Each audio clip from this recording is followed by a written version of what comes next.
नमस्कार, मैं हूं अखिलेश रावत। आपका स्वागत है हमारे चैनल पर। साथियों, मध्य प्रदेश की 29 लोकसभा सीटों की बात करी जाए तो यहां पर बीजेपी ने पहली बार क्लीन शीट करा है और यहां से भारतीय जनता पार्टी ने सभी 29 की 29 लोकसभा सीटें जीती है। लेकिन रतलाम झाबुआ लोकसभा सीट के बात करें या फिर राजस्थान की 25 लोकसभा सीटों में से बहुचर्चित लोकसभा सीट बांसवाड़ा डूंगरपुर सीट की बात करी जाए तो यहाँ पर आपने देखा होगा कि किस तरह से जो मुकाबला हुआ कांग्रेस और भारतीय जनता पार्टी के बीच में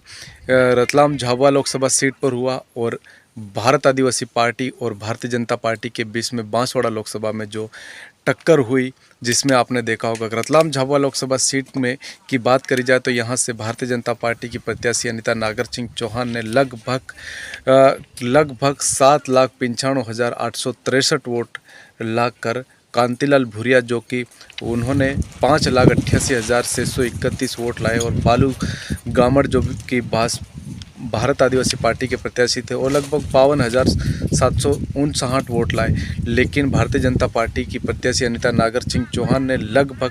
2,07,232 वोटों से कांतिलाल भूरिया को हरा दिया। वो कांतिलाल भूरिया जो कांग्रेस के कद्दावर नेता माने जाते थे, पूर्व केंद्रीय और कई बार के विधायक और कई बार के यहाँ से सांसद रहे, लेकिन उनको इस तरह से 2,07,000 से अधिक वोटों से हराना यानी कि बहुत बड़ी बात। ये पहली बार है भारतीय जनता पार्टी के नेता नागर सिंह चौहान ने कांतिलाल भूरिया को इतने वोटों से हराया। लेकिन राजस्थान की लोकसभा सीट बांसवाड़ा डूंगरपुर की बात करी जाए तो यहाँ पर भी त्रिकोणीय मुकाबला सामने था, लेकिन त्रिकोणीय मुकाबला नहीं दिखा। जब उसका चुनावी परिणाम सामने आया तो यहाँ से भारत आदिवासी पार्टी के प्रत्याशी और भाजपा के प्रत्याशी महेंद्रजीत सिंह मालविया और भारत आदिवासी पार्टी के प्रत्याशी राजकुमार रोत के बीच में टक्कर देखने को मिल रही थी। लेकिन चुनाव परिणाम में यहाँ से भारत आदिवासी पार्टी के प्रत्याशी यहाँ से जीत चुके हैं और उनको लगभग इसमें उनको वोट मिले हैं, लगभग 8,20,831 वोट मिले हैं और बीजेपी के मालविया को लगभग 5,73,777 वोट मिले हैं। और यहाँ पर जो निर्दलीय प्रत्याशी थे उनको लगभग 74,558 वोट मिले हैं और यहाँ पर अरविंद सीता डामोर जो कि कांग्रेस के प्रत्याशी थे उनको लगभग यहाँ पर 61,211 वोट मिले हैं। लेकिन यहाँ से भारतीय जनता पार्टी के महेंद्रजीत सिंह मालविया जो कि कांग्रेस छोड़कर भाजपा में शामिल हुए थे और कई बार के वहाँ पर विधायक भी रहे थे, सांसद भी रहे हैं, लेकिन जहाँ से उन्होंने भाजपा में वो शामिल हुए तो कांग्रेस से पहले विधायक थे, विधानसभा में वह इस्तीफा देकर वहाँ उन्होंने सांसद का चुनाव लड़ा, सांसद में भी हार गए और विधानसभा भी गई। वहाँ पर विधानसभा में भारत आदिवासी पार्टी के प्रत्याशी ने भी जीत दर्ज कर ली और यहाँ पर लगभग भारत आदिवासी पार्टी के प्रत्याशी राजकुमार रोत ने लगभग 2,47,054 वोटों से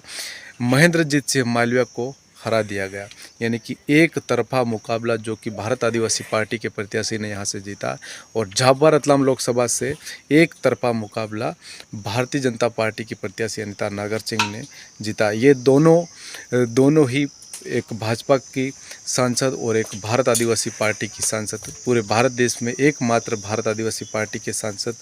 राजकुमार रोत अब लोकसभा में दहाड़ेंगे। अनीता नागर सिंह चौहान अब लोकसभा में दहाड़ेगी क्योंकि उनकी मेहनत रंग लाई और उनके कार्यकर्ताओं की जो मेहनत, जो कैंपेनिंग करी थी उसका उनको परिणाम मिला और उन्होंने जिस तरह से यहाँ पर जो कैंपेनिंग करके जो वोटिंग हासिल करी और इतने बड़े बड़े कद्दावर नेताओं को हराकर जो यहाँ पर जो भारतीय जनता पार्टी को जो सीट पर जीत दिलाई, जो रतलाम लोकसभा और भारत आदिवासी पार्टी की जो सीट और बांसवाड़ा डूंगरपुर लोकसभा सीट, और मध्य प्रदेश में लगभग भारतीय जनता पार्टी ने पूरी की पूरी 29 लोकसभा पर अपना परचम लहराया और राजस्थान की 25 लोकसभा सीटों में से लगभग 14 पे भाजपा ने जीत दर्ज करी और कांग्रेस ने 8 से आसपास और फिर अन्य दलों ने यहाँ पर सीटें जीती। लेकिन यहाँ से दोनों जो सांसद है रतलाम झाबुआ से अनीता नागर सिंह चौहान और बांसवाड़ा डूंगरपुर लोकसभा से सांसद है राजकुमार रोत, दोनों ही अब सांसद में यानी कि संसद में जाकर यहाँ की तमाम समस्याओं को उठाएंगे। धन्यवाद। आपको हमारा वीडियो कैसा लगा कमेंट बॉक्स में अपने राय बताएं। चैनल को सब्सक्राइब अवश्य करें।